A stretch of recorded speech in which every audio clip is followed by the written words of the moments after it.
Hey everybody, I'm Marlon. Welcome to Chronic Pain Warriors United. Hope you all had a really happy new year to celebrate with some friends and family. Enjoyed your time. We also hope that you're all safe, all here and ready to work with us and fight with us and push for some serious change in 2025. It's absolutely going to happen and needs to happen. So jump right in. One of the big issues that has been being debated since 2016, especially when CARA was passed and a lot of the restrictions on pain management and doctors started to come into play, is the effectiveness of non-opioid pain medications, especially for the treatment of chronic pain and high impact chronic pain situations. And excuse me. And I wanted to figure out what the most prescribed medicines would be that were not opioids for pain. And when I went to go start doing the research, like a lot of things that I've done since I started this channel, it was somewhat surprising and not at the same time. So the most commonly prescribed types of drugs and things for pain is going to be your Tylenols and NSAIDs. And there's two different kinds of NSAIDs, but the differences are kind of minor. But those are the three most common, like acetaminophen, ibuprofen, and naproxen. Those are, we'll go through each one. Tylenol, acetaminophen products were originally released for pain issues and stuff in the 1950s, but the main thing that they pushed it for back then was as a fever reducer, which a lot of us already know, right? Its main thing and its most effective purpose was as a short-term fever reducer. Its use as a pain management tool, especially for high impact chronic pain, or even I would say medium to high levels of acute pain, is almost non-existent. I mean, it does, a lot of studies show that it has about the same effectiveness for pain like that as placebos do. And that's the same is true for the NSAIDs as well, the anti-inflammatories. But one of the biggest issues with acetaminophen was the load was doing so much damage to people's livers and stomachs that they drastically reduced how much acetaminophen is in any given product several years ago, almost a decade ago now probably. And I mean, we used to have, you go to get a Tylenol for your headache and that's 500 milligrams of acetaminophen. And then you take your nighttime medicines, that could be 1,000 right off the bat easily. And then you take something else throughout the day, that's another 500. And then you take something else that you didn't even think had Tylenol in it, and that's another 500. And you could hit what they were saying at the time, 4,000 milligrams or 4 grams of acetaminophen a day were the top tier. You know, that was as much as you should be using. And that was doing damage to people's livers for sure. So they had to reduce that down to 2,000 milligrams a day. They cut it in half. And when they did that, they also cut pretty much in half most of the acetaminophen in pain relieving products, including opioids, which we're leaving those out for a second. But Percocet and hydrocodone, things like that, they had large amounts of acetaminophen in them for a good long while. Norco, which was a different brand of hydrocodone, was what became the popular method instead of like Loratabs and stuff, which had 500 to 600 milligrams of acetaminophen, whereas Norco type hydrocodone pills had 325, I think. So it was a big reduction. And it's easy to see why. But it being used long term as a pain management tool in and of itself is just not, I don't understand, because it's not useful. It's not going to help with people's pain in any real way at all. Same thing for the two different types of NSAIDs, Ibuprofen and Naproxen. They can help a lot with inflammation issues, and they can help in conjunction with other effective pain medications. But as them on their own or with Tylenol, no. They have the issues too where they cause damage to the stomach bleeding, and ulcers being huge issues for both. Sorry, my lisp is kind of kicking in because of my jaw. I've been talking a lot today and it's catching up with me, but we're getting through it. But yeah, the problems with the stomach, ulcers and stomach bleeding, extremely common. My little brother had stomach ulcer issues and small amounts of bleeding from those that were not dangerous but had to be addressed, and he had to get off all that stuff like pretty much permanently because of how much Tylenol and in conjunction with it, NSAIDs he had been taking. They just caused a lot of problems for his stomach. And I think he probably still deals with a little bit of that to this day, years later. He was injured in a workplace accident. He does construction and things like that. So anyways, those are the three most commonly prescribed non-opioid type medications. And then if you want to get into other types that are, you get to like anti-seizure medications like Gabapentin, which almost all of us have probably either heard of or even been exposed to and taken at some point. And Gabapentin was originally designed to combat epilepsy and seizures, convulsions. It wasn't designed to treat pain at all. Later on, they figured out that it did have an effectiveness with nerve pains of some kind. And they started using it for that. And then as the restrictions got worse and worse and the availability of medications that doctors could reach to prescribe became shorter and shorter, they just started using it for pain in general. And it's effective depending on the individual, really. I mean, the true effectiveness of it is widely debated, and I would say I don't know many individuals at all from the 10 years I've been in the digital support system and the many years I've been talking with people in real life and helping with support in real life. This has been an issue that is constant over the last 5, 6, 7 years. And a lot of us have talked about it, and I don't find many at all who are saying, yeah, I got any real benefit from that. Most of the time, from what I hear and what I see from other patients and people like us, it's complaints of the side effects and other issues from the drug, and not anything about the benefits of it for the vast majority of people. Now, I'm sure that there are some people it helps, and if that is true, great.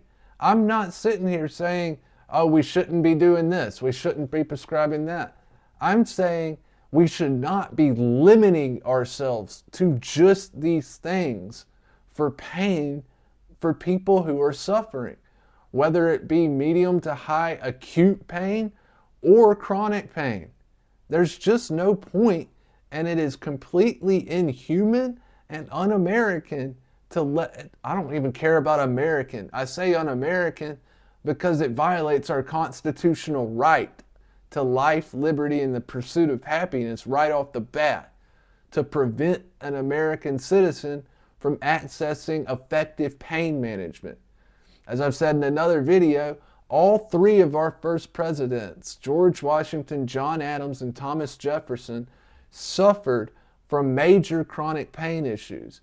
Jefferson most likely had a slit disc or a ruptured disc in his back.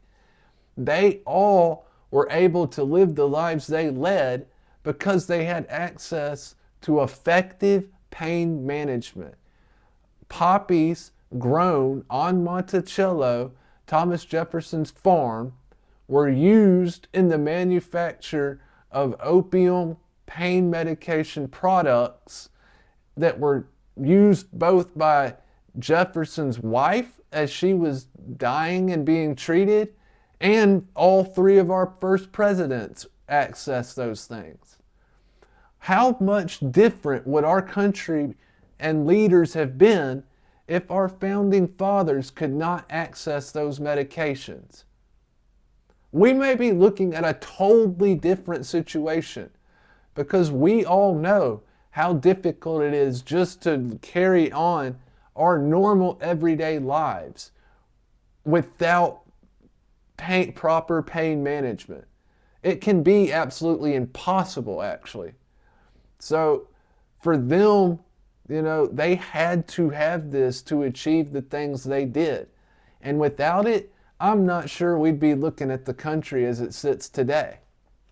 That's just true. In my opinion, that is a dang near as fact as you can get when it comes to history. But anyways, I digress. I'm just saying we should not be limiting ourselves to these things. And when they don't work for people, the answer should not be, oh, well, that's it. That's all we can do. We're not going to the actual effective pain management tools that work because of whatever. Now, there are other, what were considered non-opioids like tramadol that are now considered partial opioid antagonists. But I really don't consider tramadol an opioid, and certainly not an effective one. It may help with some people's pain short term, and I'm sure it actually does. But for me, I've only ever used tramadol twice. It was prescribed to me twice. The first time I used it, on the third, fourth doses, I started to get massive headaches. And the next day, when I went to go and take my first dose, I woke up and those headaches were slightly gone. As soon as that first dose from the next day started to kick in, those headaches ramped up to a whole nother level and put me down. I mean, you're talking about boo-doo, boo-doo, boo-doo, to the point where it feels like your brain is literally going to aneurysm and explode out of your nose. And how that helps when you're already dealing with pain issues, especially people like me, where the pain is in the face already, it's just asinine. But almost 40% of people in several studies said that they had bad headaches like that when taking tramadol. And it's not surprising because it doesn't really work like an opioid at all. It messes with your serotonin and norepinephrine uptake. I mean, it really messes with the chemistry in your brain. And so when I went to go look it up and find out how it actually worked and what it was doing after I had those had those headache problems, I was not surprised to find that it really works more like, a lot of antidepressants or that type of thing sort of do. I mean, they're not the same, they're sort of similar. But anyways, you have those things which are now considered opioids. And then you have other things like Suboxone, or buprenorphine, which is very rarely, I would say, probably prescribed as a pain management tool for the vast majority of people. It is prescribed as a tool to get individuals who were addicted to opioids off of that addiction and onto something else, right? I mean, they're not getting rid of the addiction. They're not treating the problem or whatever. They're just switching one substance for another. And they're very similar substances. If you think that Suboxone will not get people high or will not give people a buzz or whatever it is that those people are chasing, you are absolutely wrong. I mean, how many stories have I read about, take the prison system, for instance. You can get one piece of 8 milligrams Suboxone into there, and these dudes will cut them up into little bitty pieces, and, because of the half-life, and if you don't have a tolerance, they are saying that they're taking this stuff and they're getting high for 10, 12, 18 hours at a time. Some of them say that they even will wake up the next day still high. And this is supposed to be the non-addictive, non-high producing, non-opioid opioid. I mean, just go look at the YouTube videos of the guys talking about this, and you can find a lot of them. The first ones I saw blew my mind. But it's not surprising to me because this stuff is extremely powerful. It also goes to show you that these people, DEA, regulators and all that, they don't have a problem with opioids. And they don't even have a problem with powerful, dangerous medications. It seems like they just have a problem with certain cheap, widely available opioids. Call me a cynic, call me whatever. I don't believe in coincidence anymore, and that's what I see. And the level of ease with which somebody can walk into a Suboxone clinic and walk out with a fairly large script for an extremely powerful drug with next to no life history, medical referral, or anything else, compared to what you have to do and the hoops you have to jump through to get into just traditional pain management, it is absolutely crazy that we have done this. I just cannot make sense of. But with using Suboxone to treat chronic pain just really isn't done very much, to be frank, not that I know of.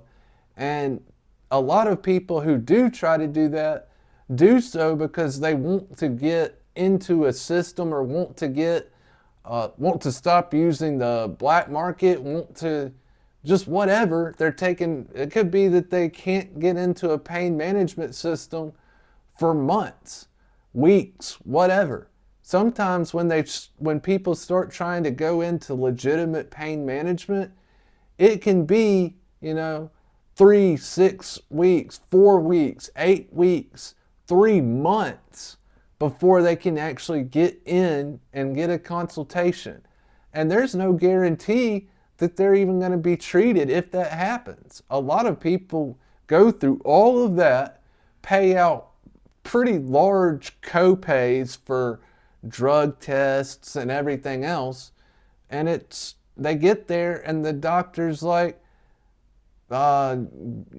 your face is falling off, but I'm sorry, that's not a condition that we think merits, treatment of pain. And that is so common that it's just ridiculous. It's asinine again. And like I said, the fact that you can just walk in and get Suboxone without much of an issue at all in many places. So there are some people that try and get Suboxone or whatever as a chronic pain management tool while they try and get into traditional real pain management. And a lot of that is because Suboxone itself does not offer a lot of really good pain relief for a lot of people. I'm sure it does for many. I haven't seen a lot of studies on it because we've never used this stuff like we're using it now for any extended period of time. We don't know how it's going to affect people really long term. We don't know what kind of effects it's truly having on the mind or body. Who knows? This stuff was never designed to be used for weeks, weeks, but was never designed to be used for months and years on end. As far as I understand it and what I have read about the stuff, it was designed originally maybe as a pain management tool, but it was quickly understood that that wasn't really, the best use for it. Then they realized it worked really well at getting people off of opioids. But it's like methadone in the fact that you're not getting them off opioids at all. You're just trading one type of opioid for another and then scientifically calling it something else. It makes no sense. And like I said, for me personally, I get very little pain relief from Suboxone itself. When I was doing that, I think I got more pain relief from I think it was cyclobenzaprine I was taking at the time. I think I got more pain relief from the Flexeril, which is what cyclobenzaprine is, than I did from the actual Suboxone. Now, and then on top of that, you can't take Suboxone in conjunction with most other things that could help, like Crispidol or some of the other more powerful muscle relaxers. I think Crispidol itself has been pretty much banned from manufacture and prescription and everything else at this point. I don't even know. I haven't heard of anybody being prescribed that in quite a long while. But it was probably the most effective muscle relaxer on the market, I think bar none really. And the fact that it's not even available anymore for the most part shows the destruction, the true level of destruction for our pain management. It has been massive. So anyways, those three things I mentioned first are the most commonly prescribed non-opioids. And then right up there behind them, you probably have the anticonvulsants and anti-seizure medications. And then after that, I don't think a lot of doctors are even really prescribing things like tramadol anymore, especially not for, acute pain, even if it is medium to high. They're just not doing it. And I don't know. I don't know what the motivation is. I'm the type of individual that wants to understand the motivation. And they claim that it is to protect Americans and to prevent opioid overdose deaths. But the death rates have done nothing but go up year after year after year, massively, one year after the other, from 2016 to 2022. We do not have the complete finished data for 2023 yet. With 2024 being an election year, they wanted to hold a lot of that stuff back and prevent the numbers from going over 82, 83, 84, 85,000. In 2022, it was 85,000. And right now, last time I looked, they were claiming 82,000 for 2023 provisionally. They were even acknowledging that it was going to most likely be revised up, I should say. And I have almost zero doubt that it will be revised up well over 90K. And when they started all of this in 2016, it was 41,000. And there actually is a major, massive increase after July 2016 when Barack Obama signed CARA into law and the DEA started going to work. It just is what it is. Everything they have done has made this worse. So I don't understand the motivation, because the motivation and the desired outcomes and the actual outcomes are so far from each other, it makes no sense. So anyways, if you agree, disagree, if you've had issues with any of these medications or they've worked for you, please get down in the comments, let us know. Your stories are so important. You are special, unique individuals, and your stories are you, and they're really important, both for the movement and for showing people what is happening and what has been done to their brother and sister, countrymen and countrywomen and compatriots. It is time for us to really band together start uniting and start cooperating and building coalitions and pushing for reform. People's lives are being destroyed, their livelihoods being destroyed, their lives themselves being lost. And we have to stop it, both for us today and for those who may need the system, God forbid, tomorrow.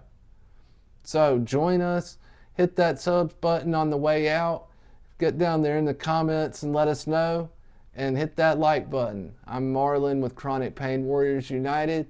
We really appreciate y'all. We'll be back real soon. Cheers.